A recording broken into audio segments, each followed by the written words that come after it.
దగ్గర ఆర్మీ అధికారులు చెప్పుకొచ్చారు డీటెయిల్డ్గా అసలు ఏం జరిగింది అన్నటువంటిది. 1000 మందిని చంపేశామని చెప్పచ్చు, కానీ చంపినటువంటి సంఖ్య అది చెప్పలా. ఎందుకని? అది అప్పటికప్పుడు తేలేది కాదు. అట్లాగే ఎన్ని విమానాలో చెప్పలా, ఎన్ని డ్రోన్లో చెప్పలా. ఎందుకు? అది యుద్ధ వ్యూహం కాబట్టి.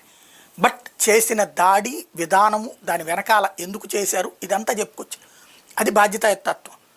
బట్ ఇర్రెస్పాన్సిబుల్ ఇడియట్, అతి పెద్దదైనటువంటి నీచ దేశం, ద రోగ్ కంట్రీ పాకిస్తాన్ ప్రధానమంత్రి పార్లమెంటునే తప్పుదో పట్టించినటువంటి ఉదంతం.